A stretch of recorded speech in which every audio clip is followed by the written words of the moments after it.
All right. We are live. Hey, welcome to Sunday Night Live. I am Dr. Paula Ruffin, and I am here with my good friend, Ken Somerville. Ken, welcome into the show tonight. Well, thank you very much for having me. It's going to be a blast talking to you instead of sitting in the background during your show. I actually get to be on Yes. stage and give you a hard time. So, little fun fact for anybody who doesn't know, Ken produces the show. So he's always in the background watching everything, putting up all the banners. And we've been talking, well, I think this is week 4 now, that we're talking about detox and all the impact that the environmental things have on us. We start Detox with the Doc tomorrow, and that is 10 days guided with me through a healthy detox. We'll talk about that as well. And so I thought, how appropriate to have Ken in here, since his channel is It's All About the Biology.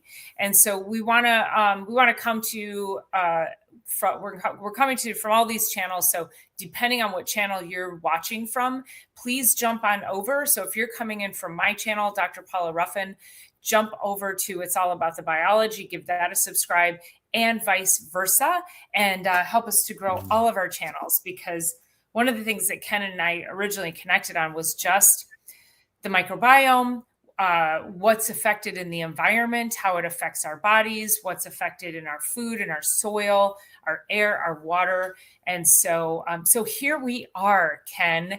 And it's so nice to have you up on stage here and having this really important conversation. So give us a little bit of a backstory on you, because I think you also have a very interesting story when it comes to, how you got to this point with It's All About the Biology.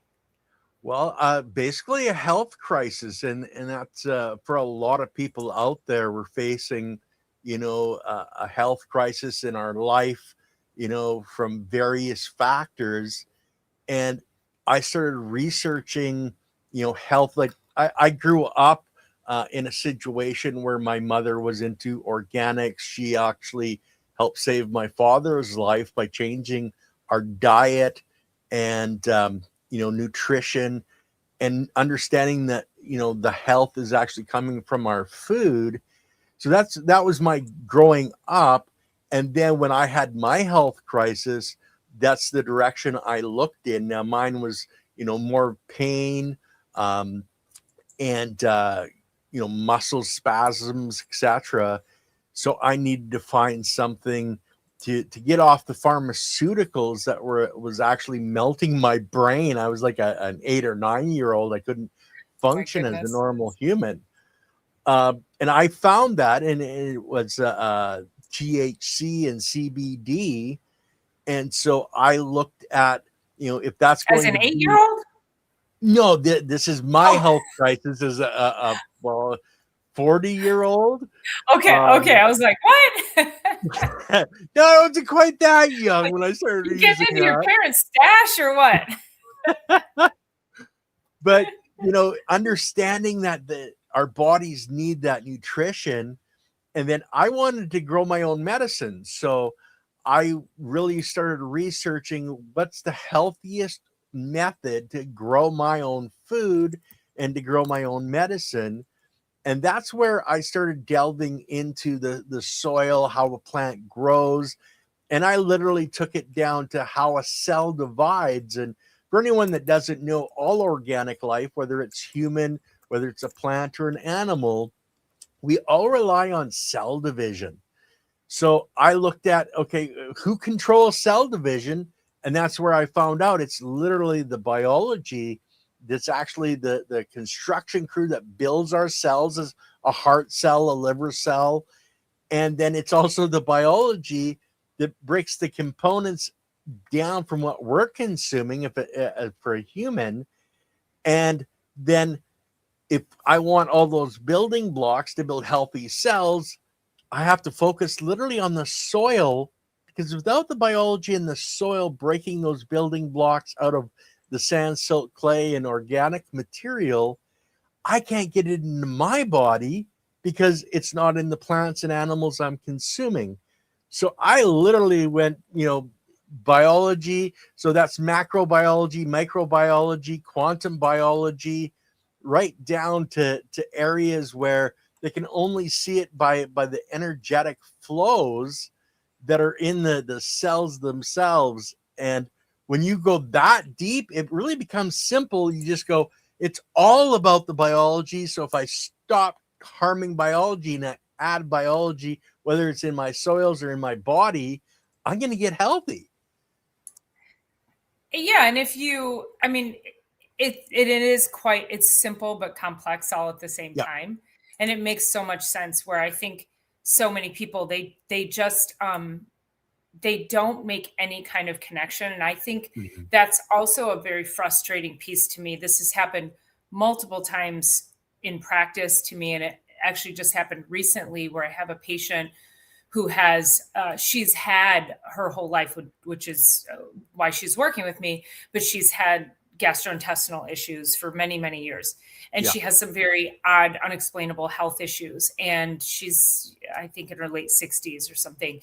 But she told me that, she went to see her doctor recently, and he's telling her, no, there's nothing, her digestive issues have nothing to do with what she's eating, has nothing to do with environment. It has nothing to do. I mean, I'm like, that is just malpractice to me, that medical doctors are even saying these things to people, and that they're so far downstream, and their heads are so far in the sand. And I didn't want to like immediately jump on here and bash medicine. And I really try not to do that, because we do really try to just go as far upstream and help people. It's frustrating also, because if this woman didn't know me and Yeah. didn't know that, and same thing with you, like you had to go search and seek to get the help you Mhm. needed. No one was offering that information to you. And that's where the true breakdown in our healthcare system comes from, I think, is that Well, we don't have that collaboration with the medical system. well, the medical system, unfortunately, has been trained to push medications, and now RFK Jr. has actually, mandated that they have to start learning about nutrition, and they've changed the, how we eat, and that food pyramid we're supposed to be eating. They flipped it upside down. All the things that they were telling people were good for them is actually not good for them. And the less processed foods that we eat, because in the processing, part of things, they're adding chemicals, they're adding, additional sugars and all these different things in that aren't good for us.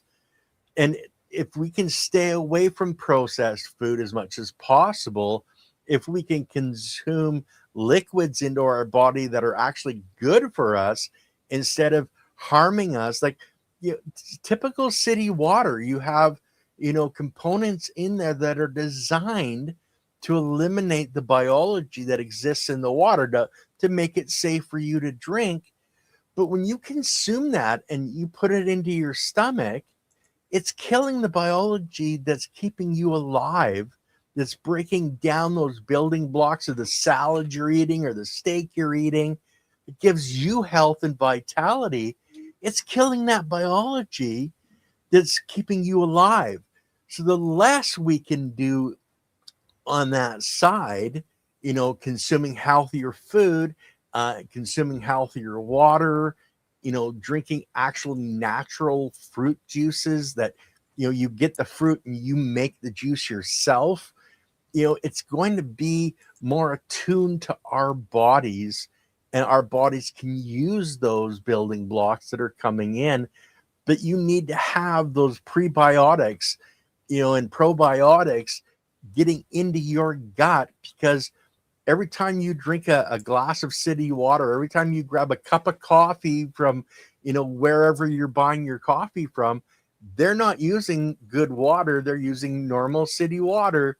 You're getting those damaging chemicals into your system, which is killing off your biology, which is your immune system. And we're talking about immune health and detoxing.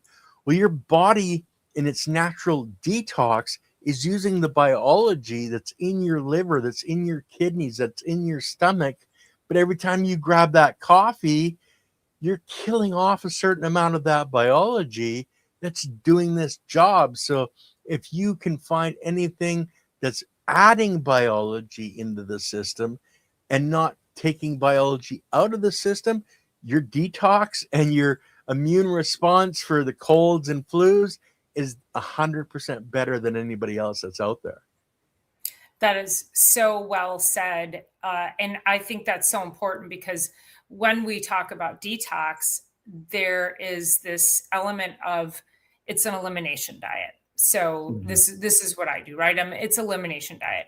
And you're talking about the building blocks and making sure we add to the building blocks. And I love that. I do always talk about we have to fill the tank. We have to Yep. make sure that the foundation is strong. And so one of the things about eliminating things in our daily lives, eliminating things that are inflammatory, that are full of toxins. But then I think that's also where so many people, again, they don't have the proper information, which is why I love our channels, because we're getting this information across that elimination piece is, it's a fraction of what people need to do, that they have to now fuel.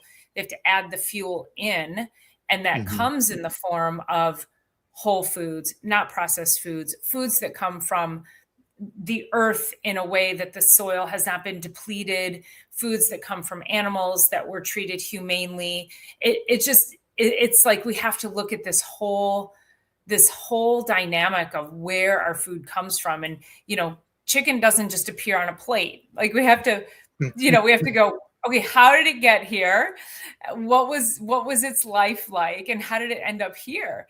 And were there happy things that happened to this animal, or were there unhappy things? And so we can be eating plants that are stressed. We can be eating Mhm. animals that are stressed. And so we really want we want to be able to make sure that we are, if there's any kind of health issues whatsoever, if you're feeling like I got to run and get one of those jabby jab things to help me through the winter, that's not what's going to keep you from getting sick. What's going to keep you from getting sick is being healthy. And so how do we push that needle? What? Oh, no pun intended. I hope not. Yeah. No pun intended. Yeah. So yeah. And I think, like, with your health crisis, I'm curious, when you started to look into that, how long did it take? Like, what did you find first? Did you find like food, water, meditation? Did you find all of it? And how long did that process take for you to really start like weaning off of those medications and starting to like feel good and feel like you were starting to turn your health around? It literally took years, Paula. Like in the research, it took me going through learning about aquaponics, growing plants through with fish, to microgreens, um, air cloning, water cloning, all these different methodologies for growing plants, and healthy, vibrant plants, plants that had the nutrition in them when I consumed them. And it literally took me years to get there, to weed through all this stuff. And that's one of the reasons, it takes people so much time, because I was injured. I actually had the ability to sit for 15, 16 hours a day and look at videos from scientists from around the world that were presenting in universities, Cambridge University, etc., MIT, and listen to these doctors talk about their research, what they had found. But most people don't have the time to spend on that education. They don't have, like I could, went probably through 4 or 5 different doctorate level understandings of different things, whether learning about bees and how bees work. They're a fascinating creature, and they're literally will drink from a puddle before they'll go to a place that has chemicals, because they understand the mineral content in the water. They can sense that. And you talked about the energetic side. I've always been a very spiritual and understanding person on the energetic. And that's one of the things that a chiropractor helps people with. By adjusting the body, you're adjusting the energetic flow and making it flow easier. So you're not having a bent garden hose and trying to water your garden with it. Okay. And Perfectly said, by the way. thank you. In learning all of this stuff and taking it as deep as I have, and looking at so many different aspects of, human biology, plant biology, animal biology, I was able to start connecting dots and building a picture of how everything is put together and relates to each other. Like, the energy flow with the chiropractic, our body's health, our animals' health. And that's where I put our channel together to try to bring people to that basic understanding of it. Life starts in our soil, and if we lose the biology in our soil with herbicides and pesticides, chemicals in our soils, we're killing the foundation that's keeping us alive and gives us the chance for health. Because I can create a plant that can reach its full genetic potential by supplying it everything that that plant needs. And it's the same for our human body. If we supply our bodies all the different, minerals and chemicals that are necessary for our body and our biology to build a perfectly healthy cell, then eventually we have a perfectly healthy body and we don't have those illnesses. If you have, an abundance of building materials to make white blood cells, and you are in an environment where there's a cold going around and that virus hits you, those white blood cells are produced so quickly, they eliminate that virus so quickly.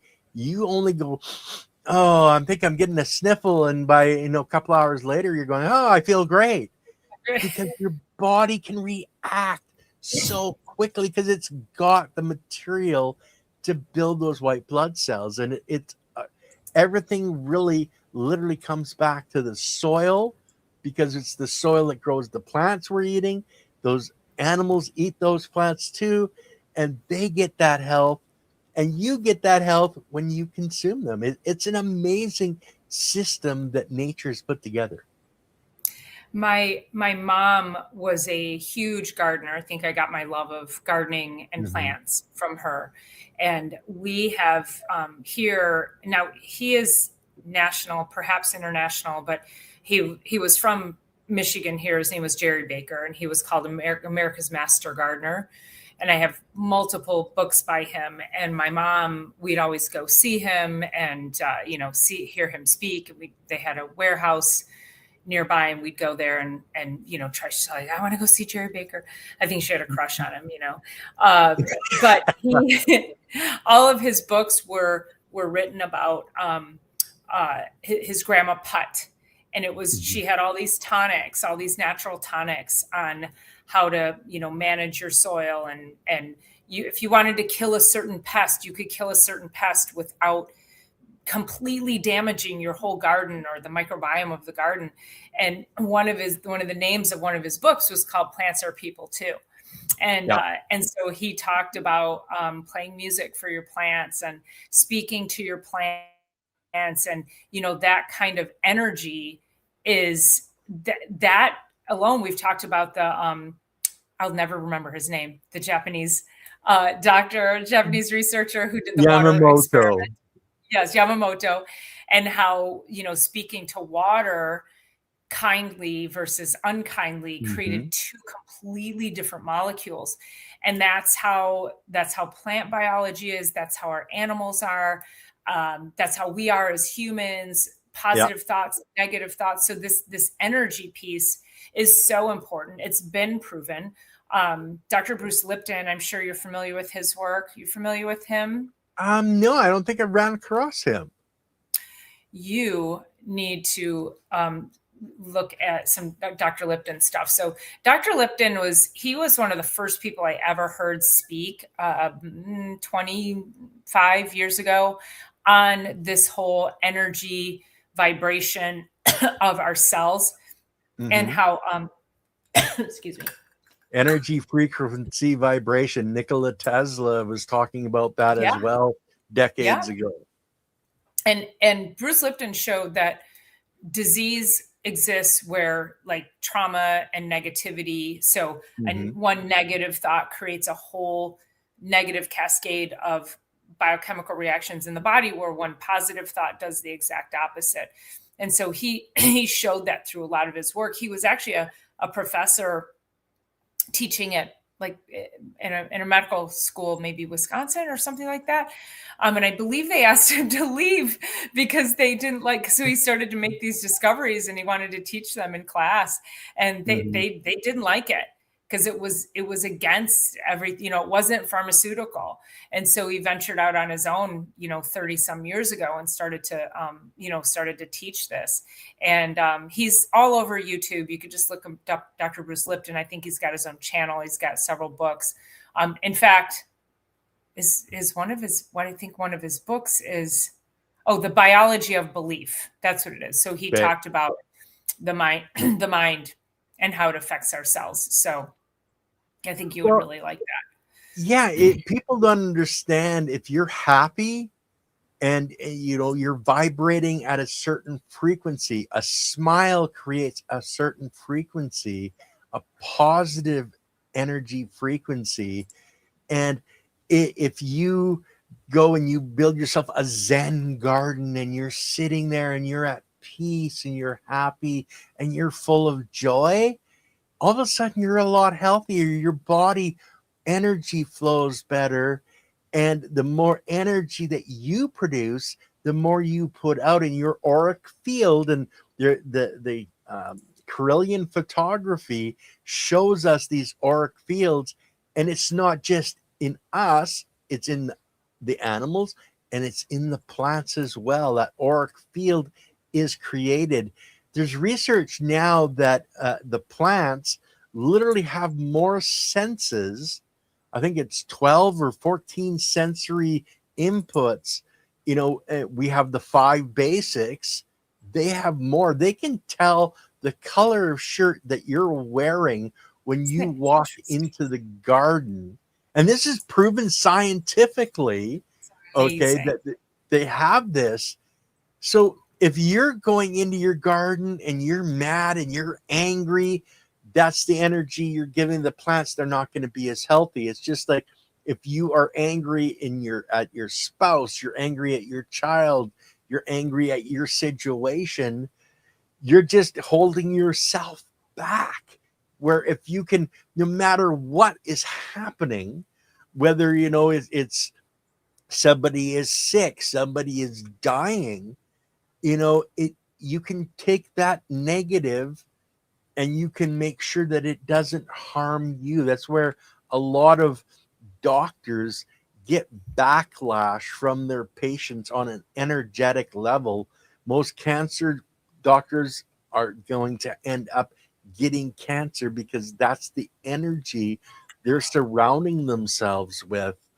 And it's amazing how that energy affects us, and it affects our food. Like, how many people nowadays give thanks for the food that they're consuming?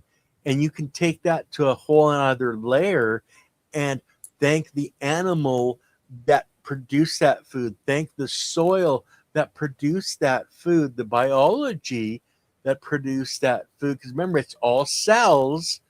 Thank that biology that created that cell and rejoice in that. It's going to give energy back to you because you're creating a positive feedback loop.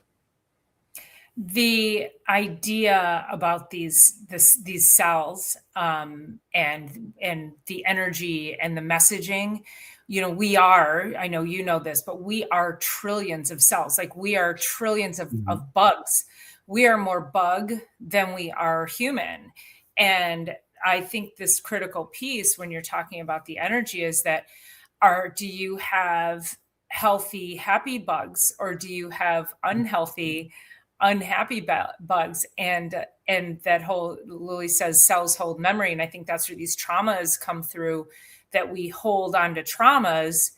And now we're really good as humans at compartmentalizing these things for survival. And we have this ability to adapt. But I think a lot of people don't recognize how deeply they're storing these traumas and how it is deeply affecting their biology and their neurology and Mhm. their microbiome and their overall health. And you said, if you go out and you're unhappy and you walk into your garden and the plants will feel that. I, I'm curious who the person is that could walk out into nature and look at the beauty of flowers or the garden, the things that are growing, you grew this thing. I'm in awe this is why I'm like, I can't even imagine walking out into the garden and being unhappy. And if I walk out into the garden because I've had a bad day and I'm not feeling good, I go out there because I know that that is going to nourish my soul. I'm going to Yeah. go out there. I'm going to immediately take a deep breath. I look at my plants and I thank them every day for giving me the food that they've given me. I mean, it's so beautiful out there. So that also is it's the practice of gratitude too, which Yeah. is, gratitude is one of the highest vibrations that we can practice. And if we can get to that place where we're constantly, I thank God and I say my prayers before I go to bed every single night. I've done that my whole life. I get up in the morning and Mhm. I thank God. And there's gratitude for the day that I've had, as well as the life that I'm going to have, the day I'm going to have when I get up in the morning. So it's critical to make sure that I think gratitude becomes that first layer, because then you view everything around you and Differently. respect it in a very different way, right? Well, I've almost died twice. I've been on the razor's edge. Well, actually, more than twice, but twice medically. And when you start to appreciate that you've survived that, I get up every morning and I make a conscious choice. I don't just get up and go on with my day. I get up and I make a conscious choice to be joyful that day. Because there's lots of people that get out of bed and they got up on the wrong side of the bed. You have that choice.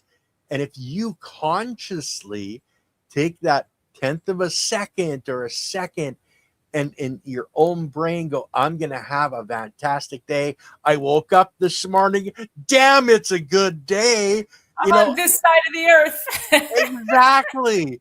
Right. Then you make that conscious, energetic choice to have a good day, and you're going to have a good day. There's going to be moments where you run into somebody that you just want to reach out, smack in the side of the head, especially if you're in traffic.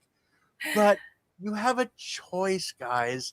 And it doesn't matter what happens during the day, you have a choice. You can have that person cut you off and you can, flip them the bird and, get all mad, or you can back off and go, man, I'm so happy that that person cut me off, because then I know they're having a bad day and I can stay away from them. I can uh, back off. I can let them go and they're not going to hurt me. Right? well, think That about it. People take those bad moments and they make a bad moment into a bad day. And it doesn't exactly. have to be like that. And when Yep. what you see and what you seek, you find. So if Mhm. you're like, I'm having a bad day, guess what? You're going to keep having a bad day. Yep. You're going to keep, because you're looking for a bad day, unless, It- it's just a bad moment. yeah. I heard, just as far as your traffic comment, Wayne Dyer. I had the pleasure and honor of hearing him speak multiple times before he died, and one thing he said, that he said a lot of things that struck me, but he said, next time you're out you're driving and you get mad because somebody's driving slowly in front of you, stop and think, why are they slowing you down? The universe wants you to slow down. And I tell you, once I started to look at things like that, I can't tell you how many times I've been behind a slow driver and then there's an accident ahead, or, it's like that has happened. Like, it kept me from being in a place where something catastrophic could have happened. So, and then the other day same thing. I was like, it was the middle of the afternoon. There was no reason for a traffic jam, not even on the freeway, just on our surface roads. And I'm like, this is so dumb. It was the light. I was like, there's no reason for this traffic jam to be here. Like, this is so dumb. And then I'm like, just be patient. And, I couldn't go around or anything. And I got up to the intersection and sure enough, there was an accident. And I was like, okay. And I always stop to then say, I always like bless that person. And I say, yeah, my day could be worse. And I'm grateful for the day that I'm having, and I bless them and, keep going. So, I just have to always think about that. Like, if you see an accident and you get mad because you're being slowed down, your day could be worse. So, well, you got slowed down, so you weren't the one in that accident. Exactly. Yes. Exactly. You talk. I got to let the dog out. He's scratching at the door. As an ex-truck driver, I've seen a lot of accidents. I've driven up on things and seen things that would horrify most people.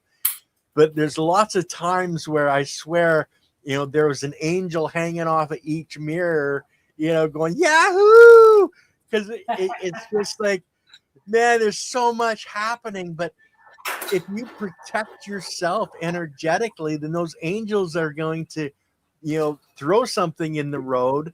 I call it the white rabbit effect, where all of a sudden, traffic slows down for no reason, but all of a sudden you weren't in that spot where a semi truck went through the intersection and you would have been dead.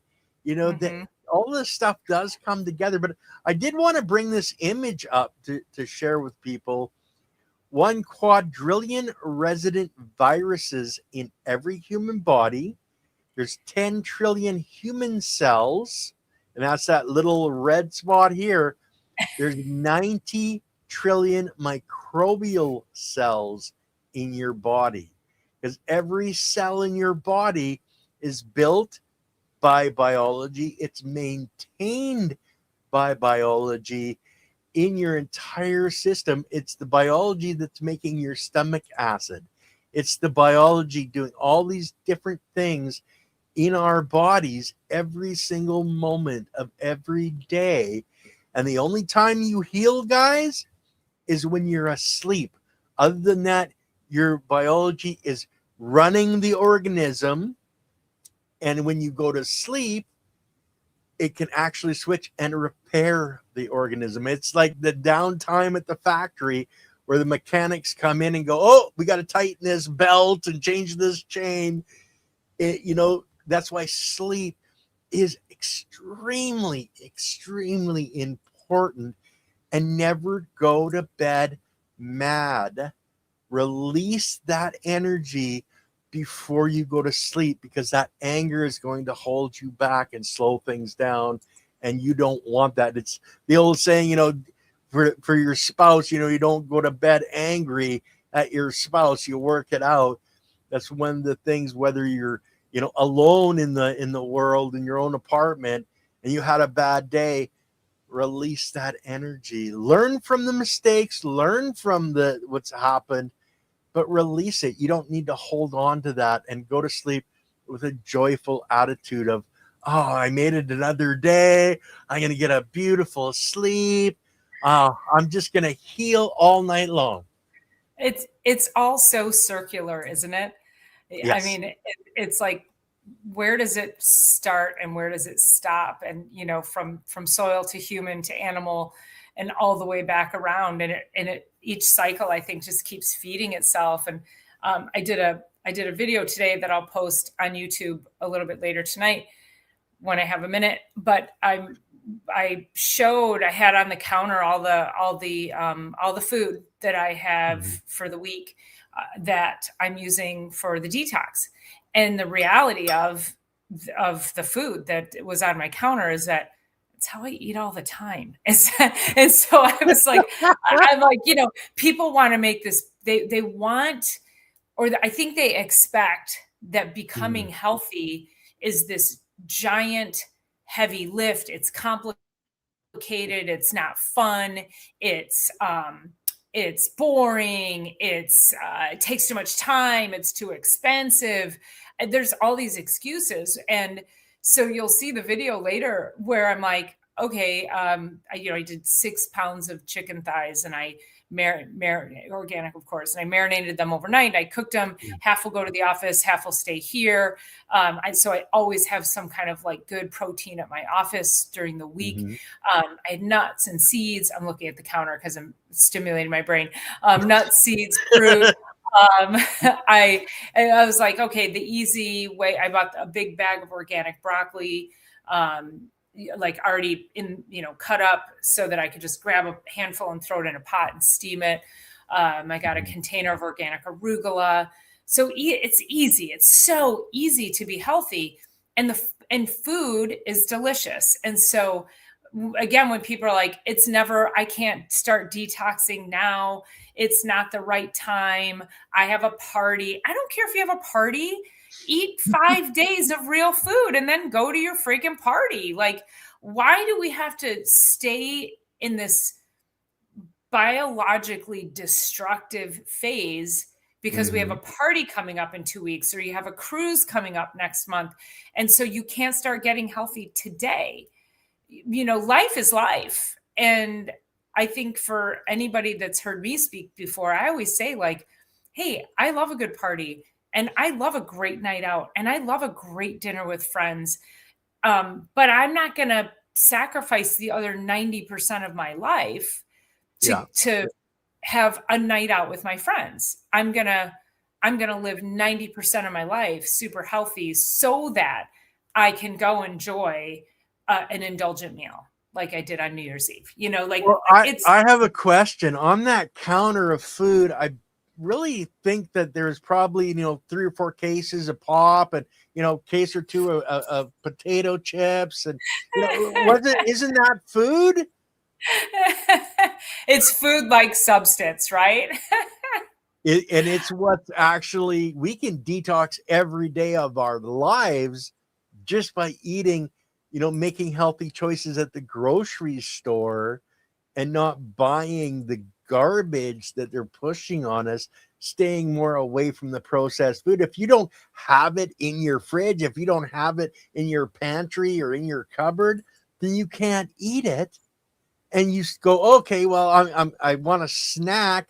Well, okay, I'm going to eat, I'm going to peel a carrot, chop up a carrot and munch on a carrot with some salsa, or, make healthier choices at the beginning.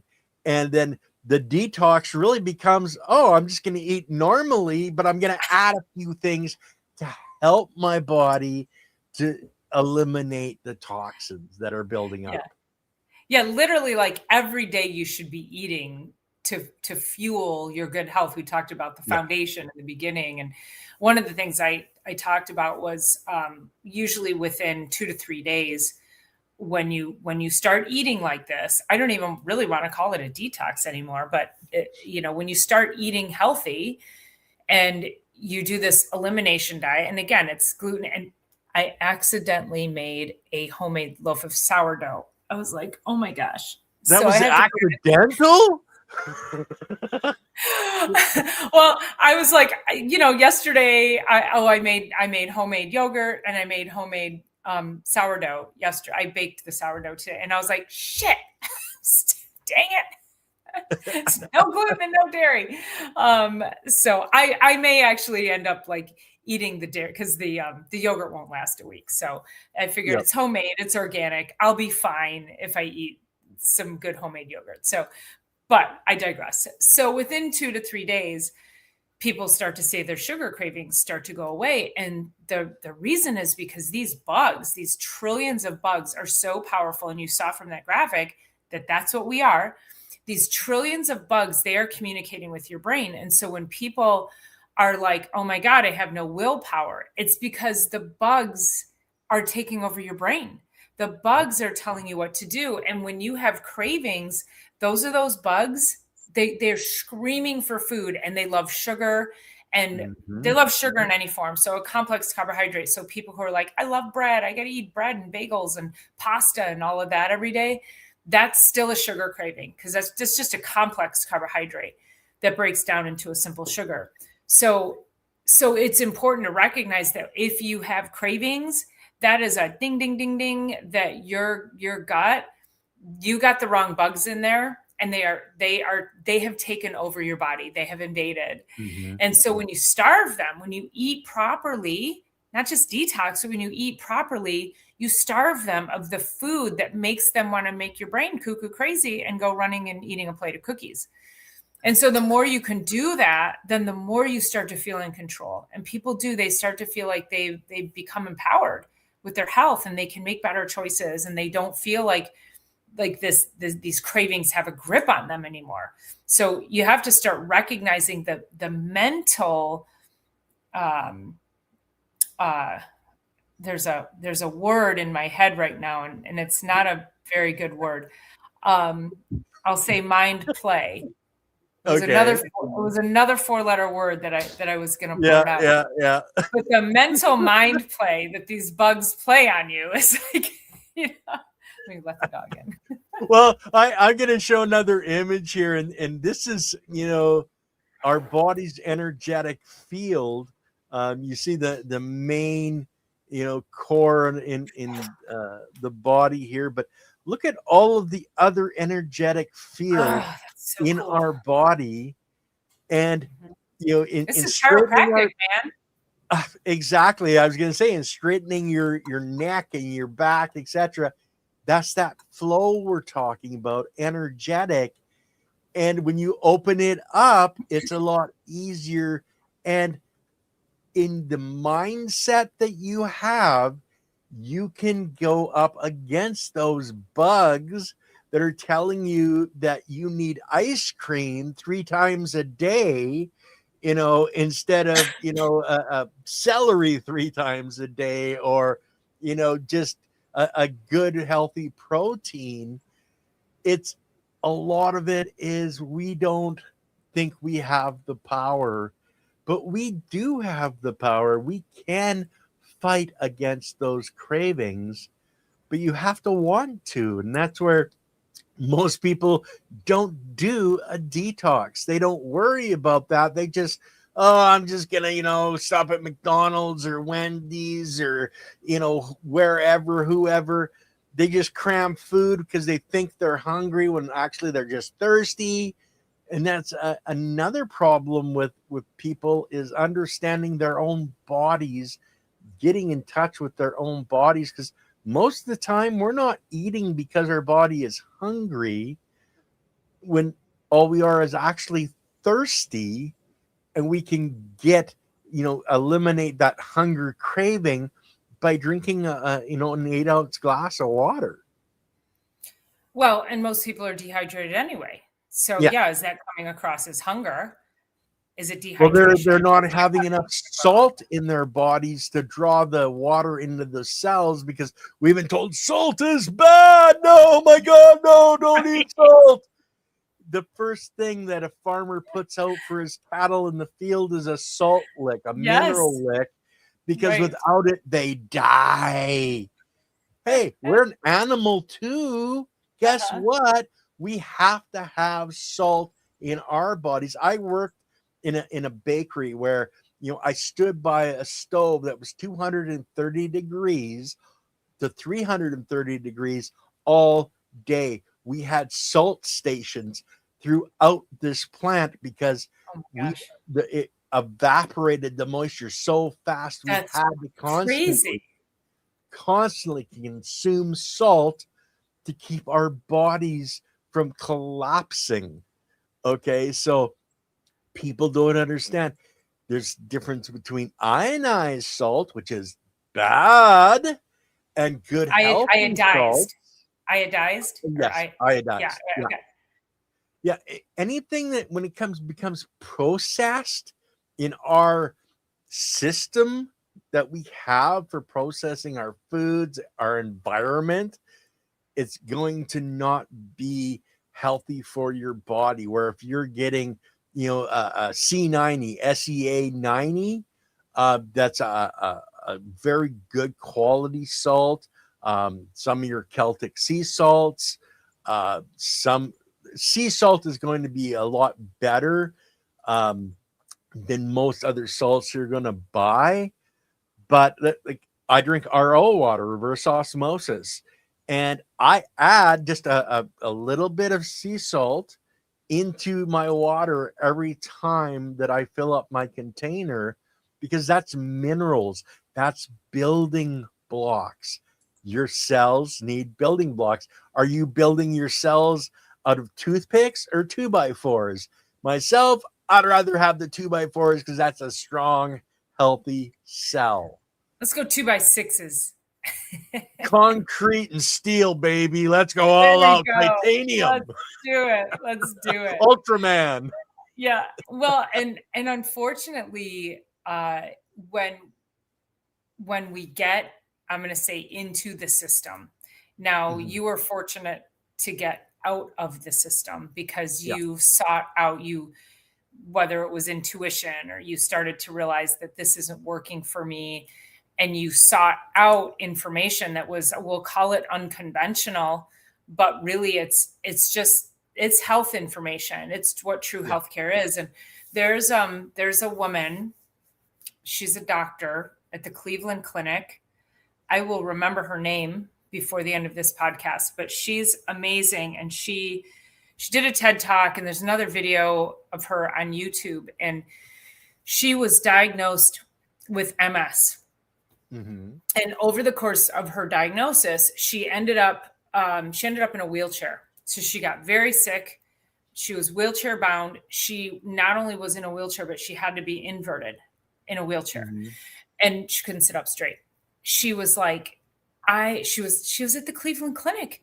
She said, I have access to all the best doctors, to all the best care, to all the best treatments.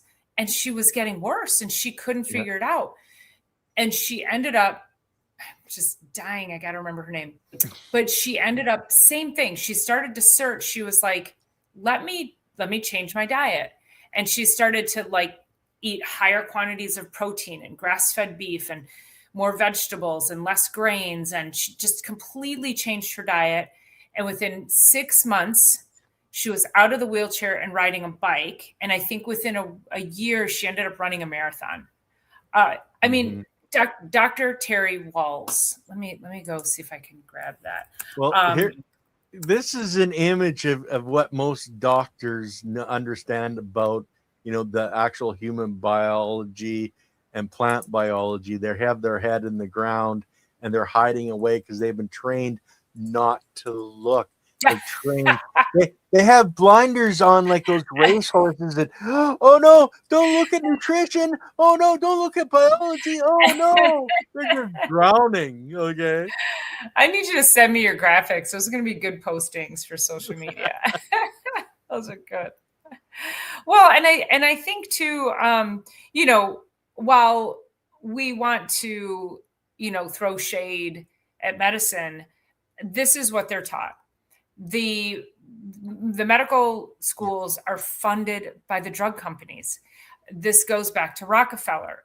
He was like, we're not teaching anything but pharmaceuticals. In like, that was his big drive, was not to teach health anymore, but to move pharmaceuticals into the medical schools. So this goes back years. The money and the corruption, it goes back years. And so we've educated and built multiple generations of medical doctors that cannot see outside their four walls. And many of them, sadly enough, they are stuck in this, they call it standard of care. And that if they don't follow, so standard of care is you're 40 years old and we need to put you on a statin for cholesterol, even though you don't have high cholesterol, which is also a farce. That could be a whole nother conversation we have. But if they want to put you on a statin and you decline it, you are going against medical advice, and that is charted. That is charted. Yeah. When you decline a medication that goes with their standard of care, even though you know intuitively, I don't need, they wanted to put 13-year-olds on statins. Like, it's just, like you said, it's this. Yeah. So there are 0 nutrition classes in medical school. I'm curious. I know RFK is saying they're going to start to change that, but now I'm curious, will it be 2 hours now? Like, what will it be? Because, we also know that the food pyramid was also very much funded by big ag and these big corporations. And I'm like, I've been teaching the upside down pyramid for 20 plus years. I have a slide in, several workshops where I just took it and I was like, this is how we should be eating. It's the Mediterranean diet. This is how they've eaten forever. They've never changed it. This, like, when we look at longevity studies, eating a Mediterranean-like diet is like the healthiest thing we can do. It's not a fad. It's not fashionable. It's just a healthy way of eating. So it's interesting now that I'm like, so how much less do people trust the government? Because you're like, oh, whoops, let's just go like that. Whoopsie, sorry, we didn't mean to have it that way this whole time. Well, and that's one of the things, and we look at, I don't look at American or Canadian because I'm up in Canada. I look at this as a global issue, and there's really a group of individuals, we'll say, that have been controlling everything for a long time, and they're all about profit, and that's one of the reasons that we are so sick. That's one of the reasons our educational system is so twisted and has been twisted into, thinking in ways that, in normal civilization, we would not normally think. But it's that control and that money and that power that have been controlling the globe. And right now we're looking at some really dark times globally, but it's always darkest before the dawn. And the small changes do actually matter. If we're looking at a global environment and global warming, every time a volcanic eruption happens, a certain amount of ash goes into the atmosphere, which reflects sunlight. So in reality, with all the volcanic activity globally, we should be going into an ice age. Yet I'm in January in Alberta, where it's normally minus 20, which would in your guys is like minus 3. Okay, so really freezing cold. And I had above freezing by 10 degrees yesterday. Okay, so that shouldn't be happening, but our planet is actually shifting. The Inuit in northern Canada, who, they lived in igloos in ice houses, their whole life was watching the seasons and the stars. They've been saying for a decade now that the ice isn't melting, it's moving, it's shifted. They're getting more daylight than they ever have before in the thousands of years that they've been monitoring this, because that was their life, understanding this. Our whole planet was knocked off its axis, its 90-degree axis, millions of years ago. And every volcanic eruption is creating a wave. And just like throwing a pebble in a pond, you create waves, and it's shifting our planet, the crust of our planet, back to that 90 degrees, where most of the land masses are going to be in the temperate zones and not in the high Arctic. There's amazing things that are going to be coming to light on both an energetic side as well as a physical side of how our land is going to be changing. There's going to be some wild things, guys, and most people are going to go, oh my God, it's the end of the world. But it's a new beginning of what's going to be possible for the human species on our planet. Okay. I've not heard that. So let me just repeat and see if I understand it. So it's not global warming, because also the earth we've gone through these ups and downs. Mm-hmm. It's not global warming, it's because we're shifting. Is that what Yes.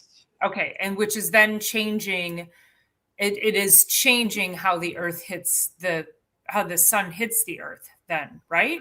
Well, Or you think of, it's of the, changing the the Tropic angle of of Cancer, okay, right. which was the center, okay, and okay, our planet was actually at an angle, and so our land masses, like Canada, was higher up, okay, now than it was before we got knocked off our axis. So as we come back into that alignment, Canada is sinking down back into closer to the Tropic of Cancer. Instead of being in the high Arctic, we're now in the mid area, and we're going to be getting all of the land masses are going to be in that mid area, and then you're going to have the high Arctic and the South Pole. The poles are going to be where you have your ice masses, and that's all over water, where all the land masses are going to be more in that middle zone. So we're not going to have the abrupt, 40 below weather. We're going to have, the more that zero area, zero for freezing area across the globe. But in that happening, a lot of things are going to be changing. There's a lot of pressure. And if you guys have never heard of Stefan Burns, you can check out his channel. He's a geophysicist that we have on a halfway regular basis on our channel, and he is tracking the solar flares. He's tracking the movement of the planet. He also looks at the Schumann resonance and the frequencies and vibrations in our environment. That's where, if you want to be healthy, take your socks off, take your shoes off, go sit in the grass and connect with the energetic field of this planet, of this universe. And it's that energy that Paula's, when she's cracking your neck, she's getting that alignment, she's getting that flow going. Okay. Yeah. Like, believe me, at some point in our near future, you're going to be sitting there and you're going to be watching somebody meditating in the city park, and you'll see them rise up off the grass because they're floating in that energy field. And believe me, baby, when that happens, wow. Watch out.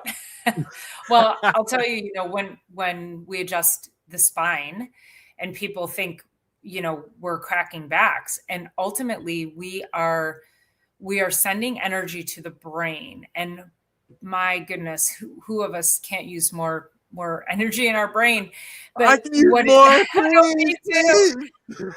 and what it does is you get a release of endorphins, and endorphins they're healing hormones, they're feel-good hormones, they're basically neurochemicals that help your body do the things that it needs to do. It's a very positive chemical cascade. And there's a lot of times people will sit down in my chair because they're so used to the run, racy.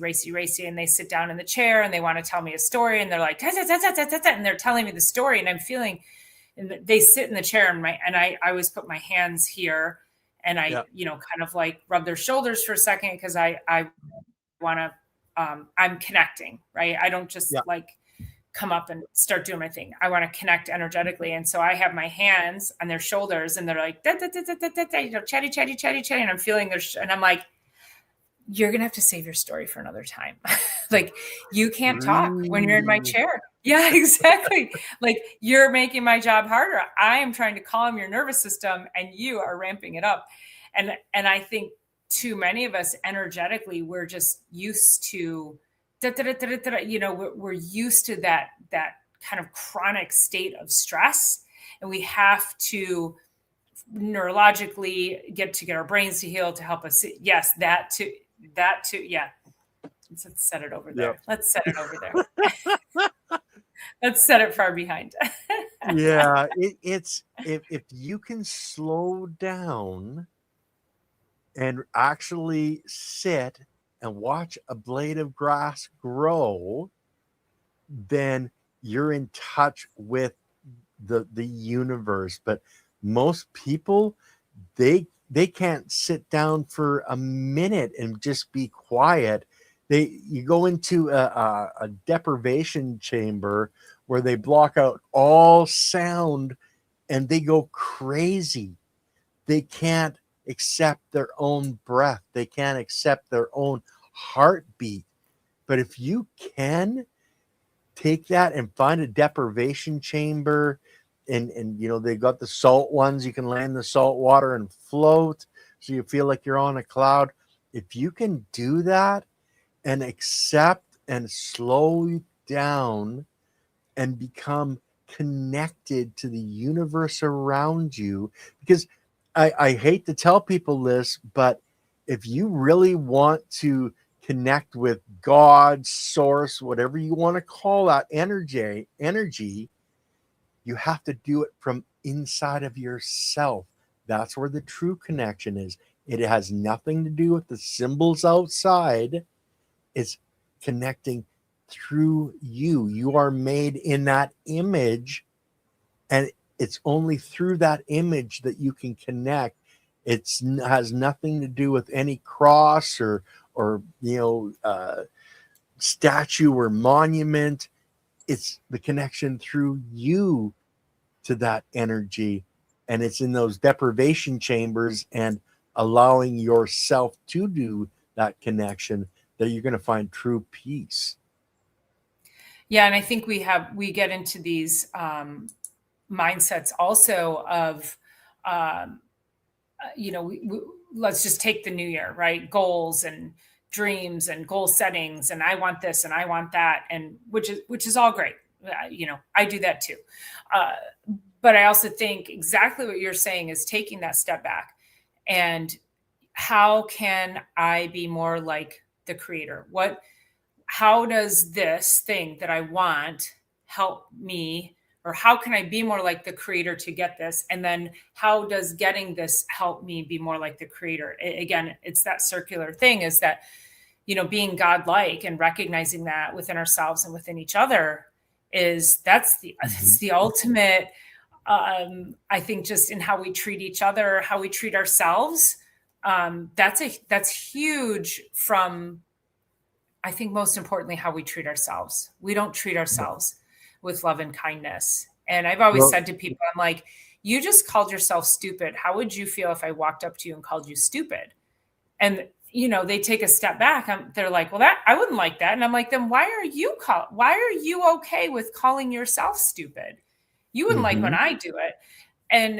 And those, let's just go back to the beginning of this podcast, was that those are the things that we talk about. What kinds of neurochemicals do you want to be creating in your body? Do we want to be creating positive?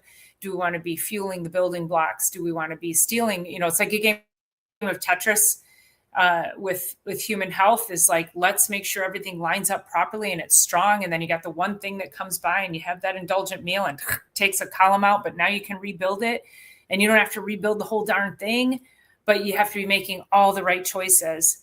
And I've often said too, that all of the different ways we live our life, physically, chemically, spiritually, I don't add anything to that, but it's like, if you think of our health like a staircase, I think if I can do that like that. Yeah. You're good. Is I doing okay? You guys can see me for anybody just listening. So if you are living a life that is, I'll just say, destructive or not health promoting, physical, chemically, emotionally, and all the other things, you're living on that top step.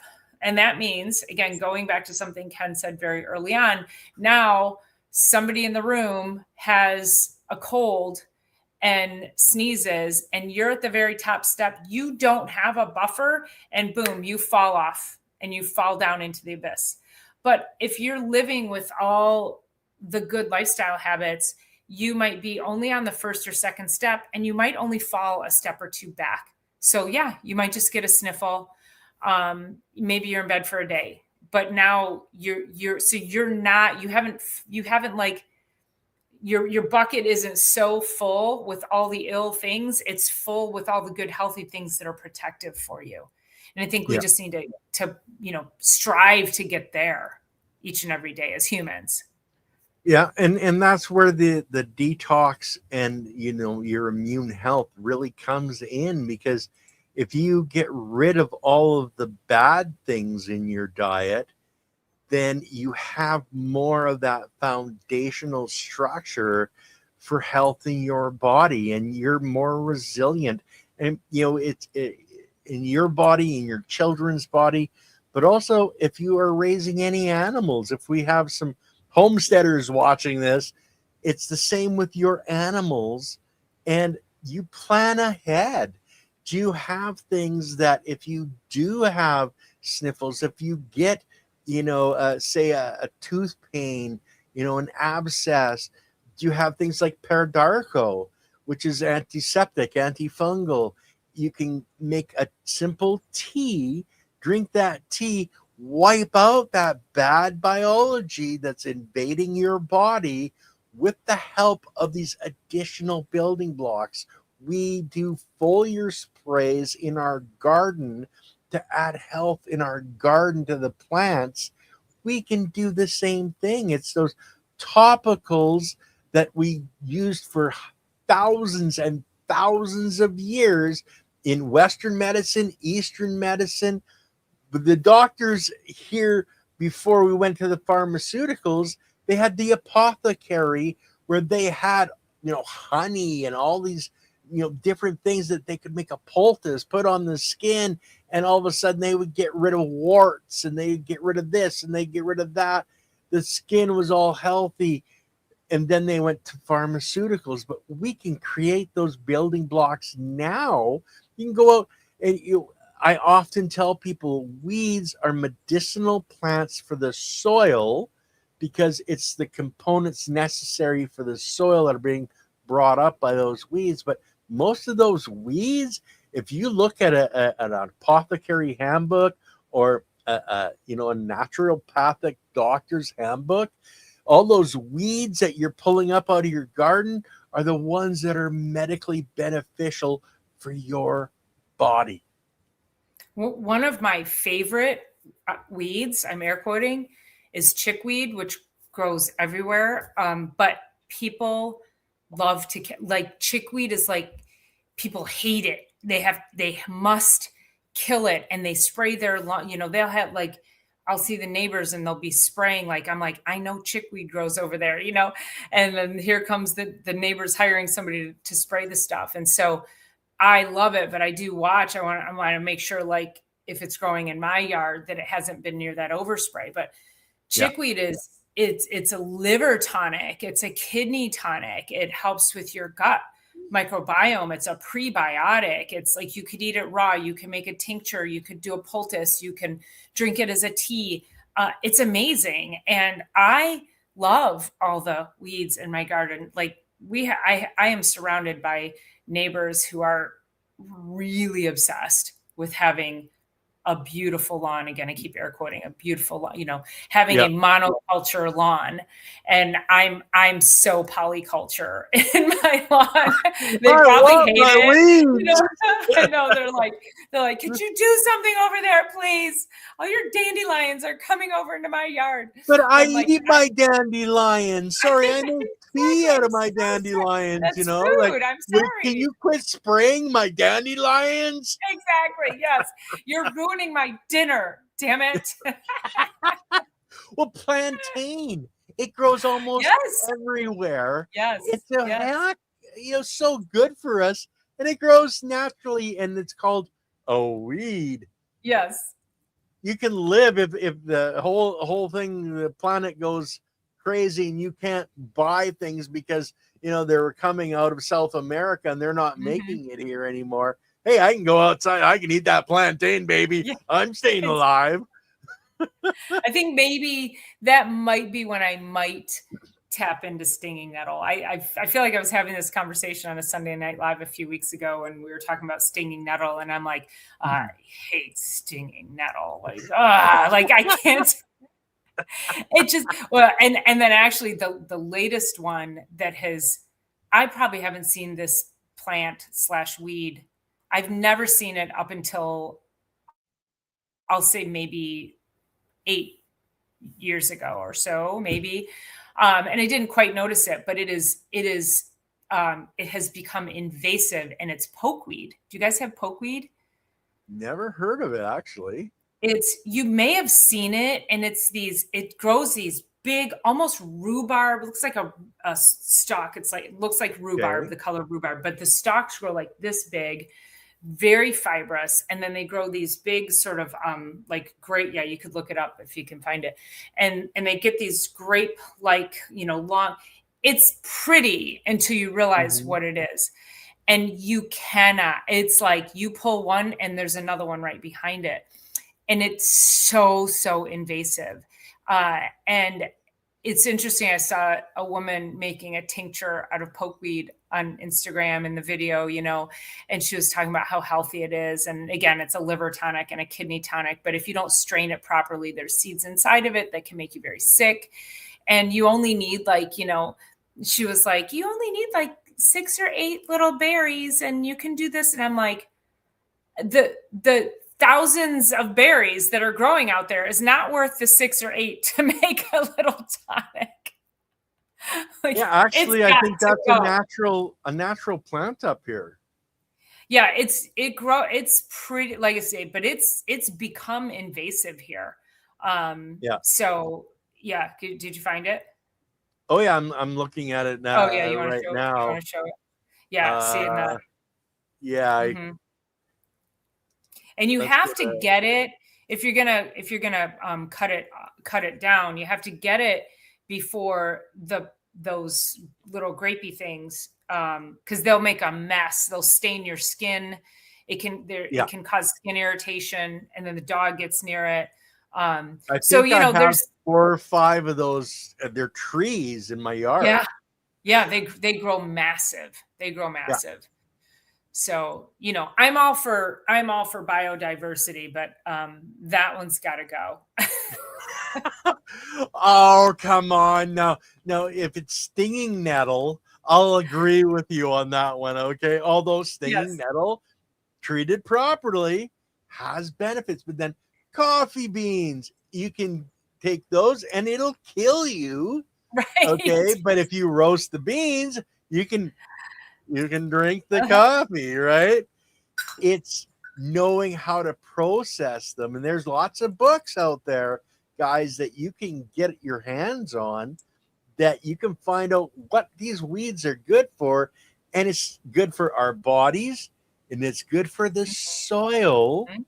And if you're seeing those weeds, find out what is they're drawing up through their root system into the plant, because their mother's nature's way to heal the soil.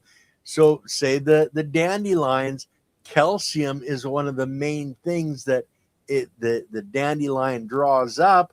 You can put those into your compost. You can put them into a pail of water, break them down, make a spray, and spray that on your lawn, and you're going to eventually get rid of the dandelions, because Mother Nature's going to go, okay, I have enough of that We calcium can't. now. You're going to find a different type of weed in Yeah. your lawn now, because Mother Nature's going, okay, well, now we got this building block. We need this one. It's amazing, and if we translate that to our bodies do the same. If we can Yep. change the environment in our body with the proper pHs and the proper nutrients, our bodies will respond and will change. And I have a section in the back of my yard that used to be like it was the best garden ever for the first probably 10, 15 years I lived here. And then I moved the garden over here, and then I just kind of let that go. And that's Mhm. my stinging nettle patch, right? So then I was like, huh, let me see what I can do with it. So I had it tested. I had the pH tested, and it came out. The pH was like, I want to say 8.3 or 8.6. So pretty alkaline. And I Yeah. wanted to grow blueberries, and I had planted blueberries there over the years, and they never lived. So for anybody who doesn't know, blueberries have to have acid. Blueberries like to be around 4. So I was like, well, okay. So I cleared the area. I put down sulfur, and you gotta wait like a year for it to go down. I put down sulfur, and then the next year, stinging nettle didn't grow, but it grew this other type of nettle called purple dead nettle. And I was Yeah. like, isn't that fascinating?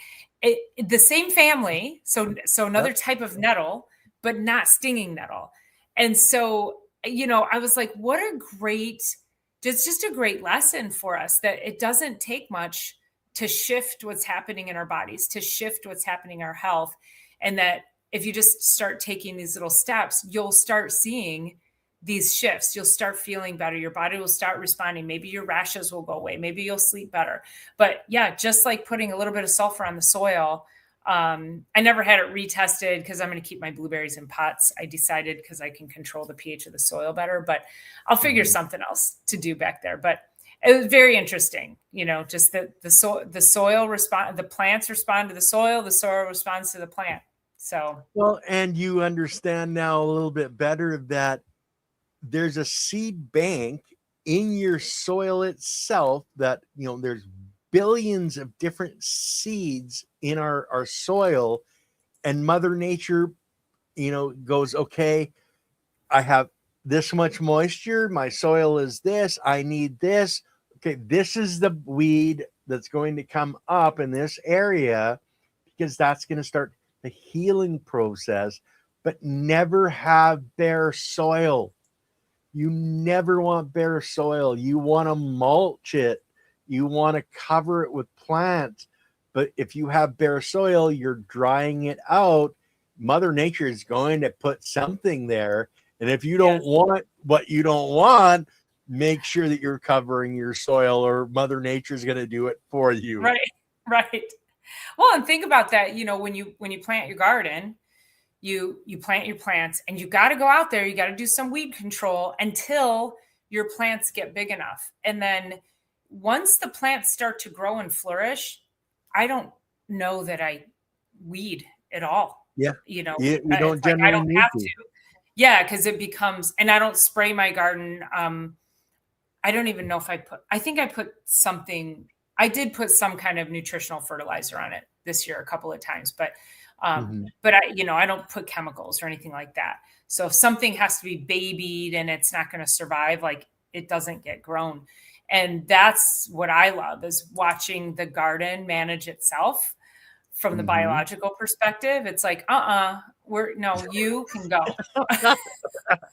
You're calling yourself a lazy gardener now, I okay? totally am. Maybe that should be my show. Maybe I should create a show called The Lazy Gardener. It's amazing that if you work with Mother Nature and you have a little bit of understanding, and the more understanding that you can gain, the easier it actually becomes. Like, if you have a garden and you have a rototiller, you know, get rid of the rototiller. You're harming your soil structure, your biology in the soil. Find yourself a broad fork, okay? And don't till the soil, break the soil up, allow the water and air to get down in the soil. Your plants are going to love you for it. Your biology is going to love you for it. It's like, okay, I can build a house in the middle of the forest with nobody around me, but I don't have any of the amenities. Where if I build a house next to the city, I have all the amenities. It's the same thing in our soils. Our soils are the cities that if you break them up, you're in the middle of the bush. If you don't break them up, you have all of the amenities right there when you plant a plant in it. That's a great analogy. I love that. Yeah, that's great. And I usually do a chop and drop too. Like, Yeah. if I have to cut something down and just sort of leave it and sort of let it keep the soil warm around. I wanted to answer this question from Tareko, who asked about the doctor in Ohio, and it was Dr. Terry Walls. And I did put the link. It's WAHLS. Fascinating story. Great information to follow her on social media. Just a great story of transformation and taking health into your own hands. And I just went to my local garden shop to test my soil, and they're a legit garden shop. And when I told them I was wanting to plant blueberries, when I got the results back, she said, "Oh, you need to put calcium on it." And I go, "Calcium's alkaline." And she goes, "Well, that'll bring the pH down." I go, "Well, it might, but it's not going to lower it down to 4. And I was like, I go, "No, I think I need sulfur." She's like, "No," you argued with me that I needed calcium, not sulfur. Anyway, and I think I just bought sulfur from Home Depot or something. I don't remember where I got my sulfur, but anyway, you just buy it at a Most garden of shop. the time, the calcium, again, you have to be even. And if you yeah, want right. to go, It's going to be neutral. yeah. Yeah. I was like, I'm like, well, she was right. Calcium would lower it from an 8.6, but it was not accomplishing anyway. So, just another way of saying you have to advocate for your soil health, for your own education. Exactly. And that's Yes. really what it boils down to. If you're passionate about something, whether that's flying a plane, you're going to go for every part of the education necessary to fly the plane. But if you want to garden, most people just go to the garden center and go, "Oh, well, that picture looks good. I'm going to grab this and I'm going to put that on my soil." But if you educate yourself and you really get passionate about roses, you can grow the most magnificent roses. But if you're not passionate about it, you're just going to plant some roses and okay, yeah, they're pretty, but find the passion that inside of yourself and go for it, guys. Like if you look at beside me over here, it says, "Whatever you grow, however you grow, just grow." Okay. Because that's yourself and your own mind growing, as well as you're going to grow healthy plants, animals, and your friends.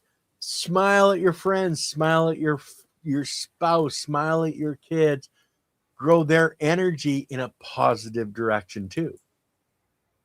Yeah, there was I asked a friend of mine, it was World Kindness Day, which was, I think it was in December or something. And I asked him, I said, if I gave you $1,000, would you want to give that to one person, or would you want to give 1,000 people $1? And he said, "Oh, I'd give it to one person. I can make more impact that way." And I said, well, actually, you give $1 to 1,000 people, because it's the acts of kindness that generate that much more energy. So it's one act of kindness for $1,000, or it's 1,000 acts of kindness. The monetary amount doesn't matter. It's the act and that energy, which we started this whole conversation with, about the energy and what that does to us neurologically and how that changes our cellular biology.